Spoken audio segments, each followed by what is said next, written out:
প্রধানমন্ত্রী হিসেবে দায়িত্ব গ্রহণের পর প্রথমবার রাজধানীর নয়াপল্টনে বিএনপির কেন্দ্রীয় কার্যালয়ে এসেছেন দলটির চেয়ারম্যান তারেক রহমান। এ বিষয়ে আরও খবর জানাতে সেখান থেকে সরাসরি যুক্ত হচ্ছেন শাহনেজ বাবলু। বাবলু, শুধু প্রধানমন্ত্রী নয়, দলের চেয়ারম্যান হওয়ার পরও তিনি প্রথম কার্যালয়ে আসলেন। কি কি আনুষ্ঠানিকতা চলছে এখন?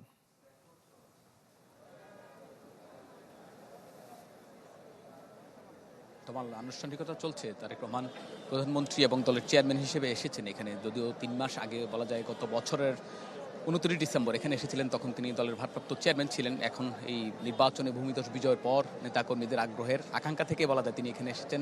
নেতাকর্মীরা ভিড় করছেন। এখন সিনিয়র নেতা যারা রয়েছেন তাদের সঙ্গে বৈঠক চলছে। আমি যদি বাইরের পরিবেশটা একটু দেখাতে চাই, এখানে নেতাকর্মীদের আনাগোনা ব্যাপক, তারা অবস্থান করছেন। প্রিয় নেতা তাদের আসবে হয়তো বারান্দায় এসে তিনি হয়তো শুভেচ্ছা বিনিময় করবেন, কথা বলবেন। ইতিমধ্যেই দলের মহাসচিব এবং স্থানীয় সরকার ও পল্লী উন্নয়ন ও সমবায় মন্ত্রী মির্জা ফখরুল ইসলাম আলমগীর, স্বরাষ্ট্রমন্ত্রী এবং দলের স্থায়ী কমিটির সদস্য সালাউদ্দিন আহমদ তারা এসেছেন। তারা আমরা একটা ফুটেজ পেয়েছি যেখানে দেখেছি দলের সিনিয়র নেতাদের সঙ্গে বৈঠক করছেন। এছাড়া অঙ্গ সংগঠনের শীর্ষ নেতা যারা রয়েছেন তারাও এসেছেন, তাদের সঙ্গে বৈঠক করছেন। বলা যায় একটা প্রাণ ফিরে পেল নয়াপল্টন দলের কেন্দ্রীয় কার্যালয়, যেহেতু দীর্ঘ সময় পর দলের চেয়ারম্যান এসেছেন।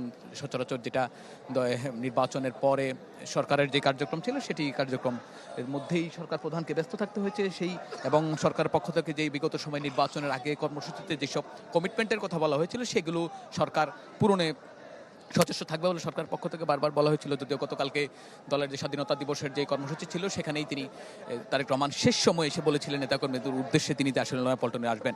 তো এই তার আশাকে কেন্দ্র করেই নেতাকর্মীদের মধ্যে প্রাণের সঞ্চার এসেছে, এবং শুধু ঢাকার বিভিন্ন ইউনিটের নেতাকর্মী নন, বিভিন্ন বিশ্ববিদ্যালয়ের ছাত্র দলের, স্বেচ্ছাসেবক দলের, যুব দল এবং অঙ্গ সংগঠন নেতৃবৃন্দ এসেছেন। বিএনপি নেতাকর্মীরা এসেছেন। তারা বলছেন প্রিয় নেতাকে দীর্ঘদিন পর একটু কাছ থেকে দেখবেন এবং তার নির্দেশনা নেবেন, এবং এই নির্দেশনা নিয়েই তারা তাদের যে আগামী কর্মকাণ্ড সেটি তারা পরিচালনা করবেন। তমাল।